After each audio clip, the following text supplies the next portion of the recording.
If you're ready to explore the Hebrew roots of your Christian faith, then grab your Bible and let's get started.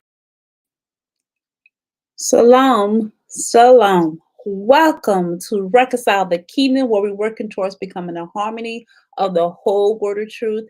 My name is Patrice Robinson, and I appreciate everyone who's able to join me on this live premiere, and also for those who watch it on the replay. I really want to appreciate everyone. So we always begin with the recap. So last week we discussed different ways that Abram was told about his descendants, that they're going to be as numerous as the dust of the earth and as the stars of the sky.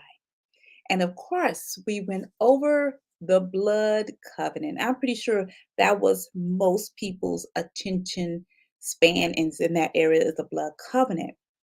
But what I don't want us to miss is that Abraham was a father of 8 children. And we will get into this as we get further along in the scriptures. I just don't want us to, miss that part. So if you missed last week and if you missed any of the Genesis episodes, I recommend you to watch it after the live the live premiere. And of course, there's a playlist that you're able to catch up if there's anything that you've missed. And I also want to remind people that as housekeeping, again, at the bottom, you will have the scrolls on directions to kind of help so we won't miss the YouTube things, or follow me on Facebook and Instagram and all those type of things. So this is kind of help most definitely. And don't forget to hit that subscribe button, the button and the bell, and like as you continue on as a way of you showing your support. I greatly, greatly appreciate that. So I hope you have your Bible in front of you. We are in Genesis chapter 16, and we are going to complete this entire chapter. Remember, this verse by verse study is just a basic study. And that is because I want everyone to be encouraged to search the scriptures of what I'm sharing with you, what I'm telling you, and go deeper in your own studies. Don't forget, at the end of this teaching, you have opportunity to ask questions about this teaching. And of course, we will use the scrolls at the bottom to help you understand. It is that time to start bringing in the questions in case you have those. And you're able to ask questions on the replay. So don't forget about that. You have that opportunity. So before we get to Genesis chapter 16, I kind of want to do a little quick overview of Abram and Sarah's situation. And there will be a reason why I asked this question, because a question is going to be asked for another question. So far, we have Yehovah calling Abram out of Ur of Chaldeans. Then he was in Haran with his family. Then his father passed away. Then he was called to go to a land that he had no idea about, which turned out to be the Canaanite land as the promised land for his descendants. And he was, to explore this land. While he's in the land, there come a famine. So when the famine happened, Abram and Sarah made a decision, a discussion about how to handle things when they go to Egypt, because that's the direction they were going. And so the collaboration between them two was to say that Abram was her brother.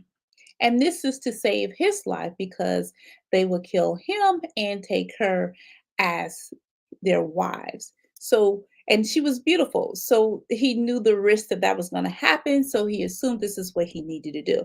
I don't know, when we have the discussion, I kind of left it up to everyone to kind of decide, do you believe that it was a lie because it's half truth?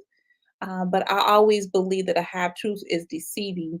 So it falls in that same line of lying for me. So, and I don't know about you guys, but that's how it feels to me. So just to bear out. So that's the information that we have that's going to help us kind of think about chapter 16. So they made that whole collaboration, and it did save Abram's life. And we're going to move forward. Genesis chapter 16. Now, Sarah, Abram's wife, bare him no children. She had a handmaid, an Egyptian, whose name was Hagar. And Sarah said unto Abram, Behold, now Yehovah have restrained me from bearing. I pray thee, go in unto my maid. It may be that I may obtain children by her. And Abram hearkened to her voice, unto the voice of Sarah. Here we have Sarah trying to figure out how the promises of Yehovah was going to come to pass. Just like many of us, she was taking a look, a view of her circumstance and said, there is no way that this child's going to come from my womb. She's now looking that she have not been able to have children. She's been barren. She says it herself, restrain me from bearing. She's also looking at her age. She's looking at what she, as humanly possible, is capable, or the lack of her capability, which reminds us of ourselves today. We look at our circumstances and we say what we can do versus not understanding what Yehovah is possible and able to do for some of us. So it kind of sounds like no matter what era that you're born in, human behavior does not change. So this is what we see here at this moment. So no matter what time you're born, human behavior doesn't change. Now the issue is that many teach that Sarah was in sin because of the lack of understanding that she would have a child. Now, so far, what we have, the promise was not told to Sarah at this point. The promise is only given to Abram at this point. He is told that he's going to be the father of nations. All of this promise of the dust of the earth and the stars of the sky. Matter of fact, Genesis 15:4, it says, Behold, the word of Yehovah came unto him, saying, unto Abram, this shall not be thy heir. So this is when he was saying Eleazar is the only one who's able to inherit, and he is someone that is my hired help, basically. And Yehovah saying, this will not be your heir, and that he shall come forth out of thy own bowels shall be thy heir. This is someone that's going to come from Abram's seed. And he brought him forth abroad and said, Look now toward heaven and tell the stars if thou art able to number them. And he said unto them, so shall thy seed be. So the promise is now only spoken to Abram. So Sarah is going off of what Abram is telling her, the promise of Yehovah, that his descendants will be a multitude of people. And of course, this is where we find ourselves. And so they also would say that Sarah was in sin when she gave Hagar to Abram. Now, I do not see this as sin at this present time where Sarah, Abram, and Hagar is living, because we don't have the instructions from Yehovah to what is called sin when it comes to sexual relations until you get to Leviticus 16, which is well hundreds and hundreds of years after Abram. Also, you find in Leviticus 16 is that you cannot have relation, you cannot uncover your sibling. And right now, at this time, with Abram and Sarah, they are siblings. And this is not called sin at this point in time. Now, there is a standard at this time, but the standard for sexual relations has not happened at this moment for this situation when it comes to siblings and Hagar Sarah giving Hagar to Abram. So this has not been yet forbidden at this point. So I don't see what Sarah doing as sin as we relate to Yeshua's instructions, Yehovah's instructions. No doubt, taking steps in your own hands can lead to sin. However, Sarah's not sin because she's taking things in her own hands, and she's questioning whether she will be a part of these descendants, whether she is going to be the mother of the descendants of the dust of the earth, how many there are in the sky, in the stars in the sky. So she's questioning her valueness. Is she going to be a part of Abram's promise because she is the wife? Verse 3 of 16. And Sarah, Abram's wife, took Hagar, her maid, the Egyptian, after Abram had dwelt 10 years in the land of Canaan, and gave her to her husband Abram to be his wife. And he went unto Hagar, and she conceived, and when she saw that she had conceived, her mistress was despised in her eyes. So let's pay attention to this particular verse. This particular verse is saying, after 10 years of being in the land of Canaan, Abram took Hagar as his wife. Now let's loose this word wife, because you will figure out later on why I say that, because it sounds like Hagar was what we call a surrogate mother, one to just bear children, not as in a ceremonial purpose of being Abram's wife. So, and we will get to understand how Abraham thinks about Hagar as we go on. So, we also know that this is common for the handmaids to mate with the husband. We actually find this with Jacob and his two wives as they give their handmaids to him. So after 10 years of waiting in the land of Canaan for the promise of the descendants of Abram, it's impossible Abram thought that maybe Sarah is correct. Maybe Sarah has something here. Is this why he listened to her? If so, I'm pretty sure he himself was wondering, how is this going to happen? Again, doubt can lead to sin, but they're not sinning in this aspect at this moment.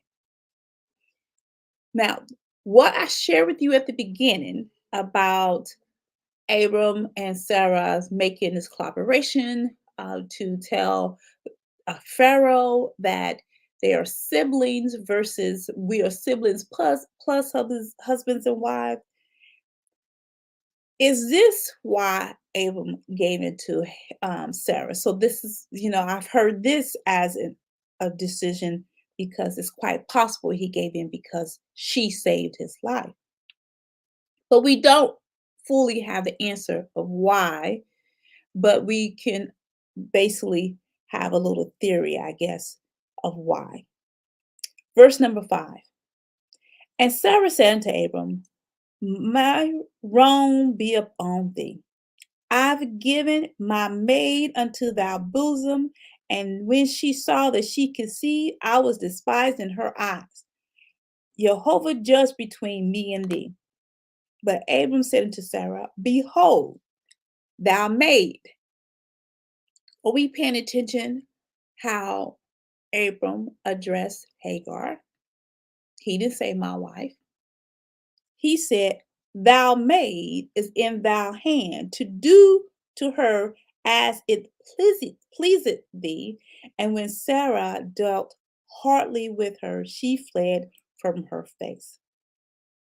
Sarah now recognized what choice she had made has caused a discord in her home. The handmaid now see herself not as Sarah's equal, but she see herself better than Sarah because she was able to give Abram what he's been wanting for a long time. And that is a seed, a son of an heir. She was able to give an heir. Sarah she blames Abram because Hagar is having these thoughts, feeling like she's better, and don't tell her what that conversation was like. So Sarah dealt with her harshly, and Hagar fled, but she didn't flee alone. She takes with her what they thought may be the heir because the child is still in her womb. Ishmael is still in her womb. Ishmael is not born. So she has a child with her. Genesis 16:7. And the angel of Yehovah found her by a fountain of water in the wilderness, by the fountain in the way of Sarah. And he said, Hagar, Sarai's maid, whence comest thou? And whither wilt thou go? And she said, I flee from the face of my mistress Sarai. And the angel of Jehovah said unto her, return to thy mistress, and submit thyself under her hands. And the angel of Jehovah said to her, I will multiply thy seed exceedingly, that it should not be numbered for multitude. And the angel of Jehovah said unto her, behold, thou art the child, and shalt bear a son, and shall call his name Ishmael, because Jehovah hath heard thou affliction. Because Jehovah has heard Hagar's affliction, he has named the child Ishmael. Hagar has fled from the household of Abram. She was upset with Sarah, the way she was treating her. And of course, Sarah was harshly treating her because the way she basically treated Sarah. So they both were, how can we say, aggravating each other. So the angel gives Ishmael a promise from Yehovah. Israel's seed will be blessed. Now, the name of the child was not given by Hagar. The name of the child was not given by Sarah. The name of the child was not given by Abram. It was given by Yehovah. Now, we're going to hear what type of child that this was going to come from this seed. And not only the name, but just more about the seeds of this child. That is Genesis 16, verse 12. And he will be a wild man. His hand will be against every man, and every man's hand against him, and he shall dwell in the presence of all his brethren. From this scripture, what we get is that the children of Ishmael, people teach that this is the Muslim Arabic faith people. We do know that Ishmael has 12 sons. We do know he multiplies. We understand that information. But if we're taking the standpoint that Ishmael's children are Muslims, you most definitely have to take the standpoint that the Muslims are of the seed of Abram. So finding out that bloodline is important, but I don't want people to say one thing and then treat people the other a different way. And that's what we find that's happening. Verse 13. And she called the name of Jehovah that spake unto her, and thou, Elohim, seest me.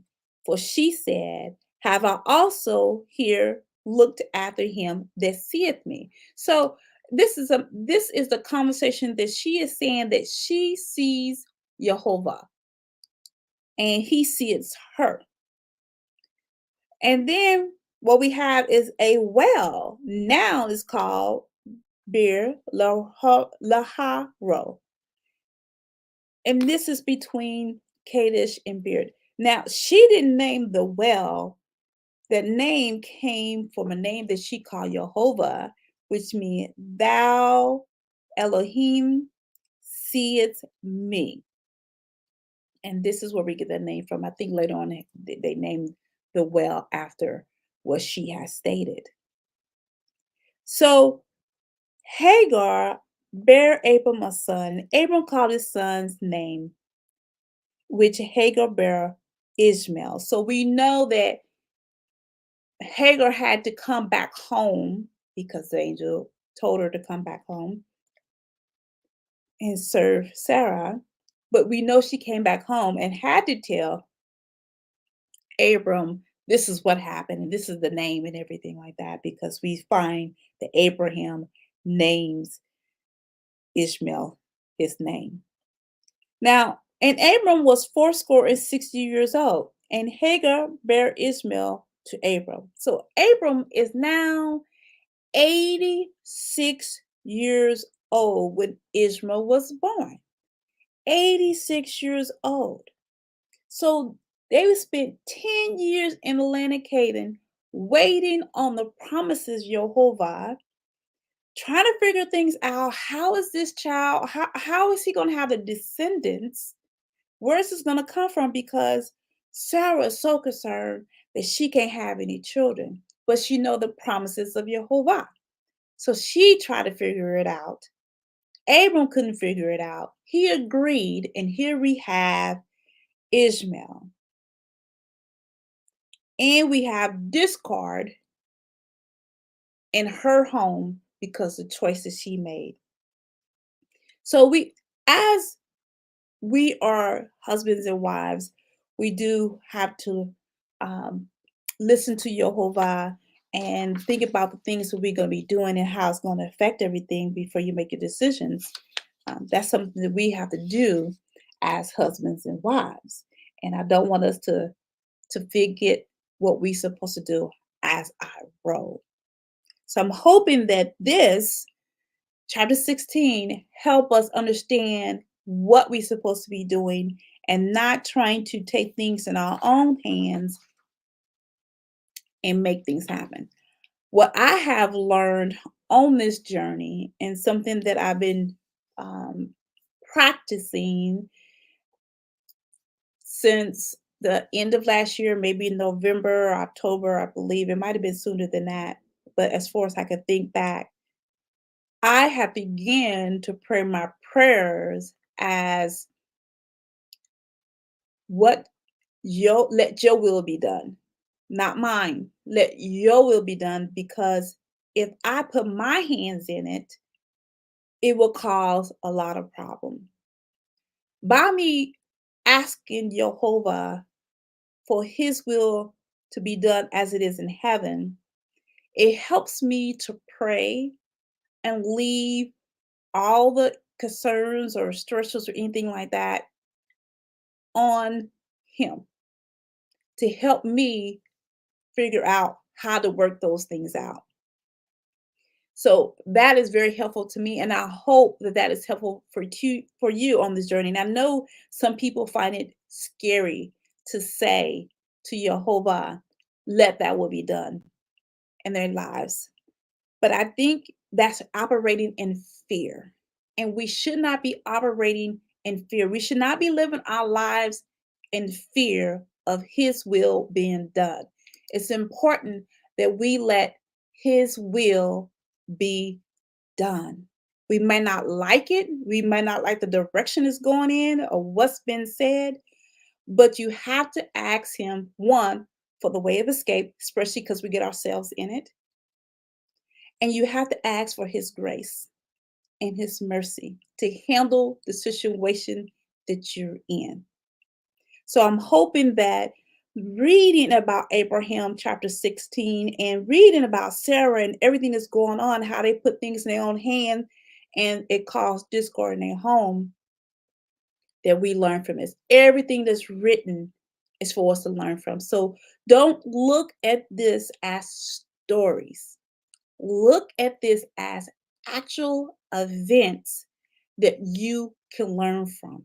Never look at the Bible as story. I try not to even use the word Bible anymore. I use the word scriptures, and then I pay attention that these are events that I can learn from and help others if I need to at any time, any moment.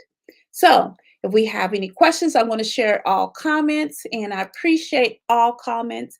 And if you have any questions, I most definitely will be able to answer those on a replay.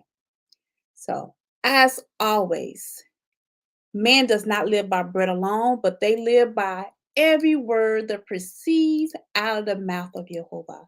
So I really pray that everyone have a blessed rest of the week. And don't forget to join me on Saturday at 10 o'clock a.m. We are going to be ending season 2 of what Yeshua taught. I think I'm going to go straight into season 3 because I'm very excited about that. There is an option to go through the start the book of Judges, but I'm just going to try to figure out and pray on which direction to go. So don't forget to join me at 10 o'clock a.m. on Saturday, and may Yehovah bless you.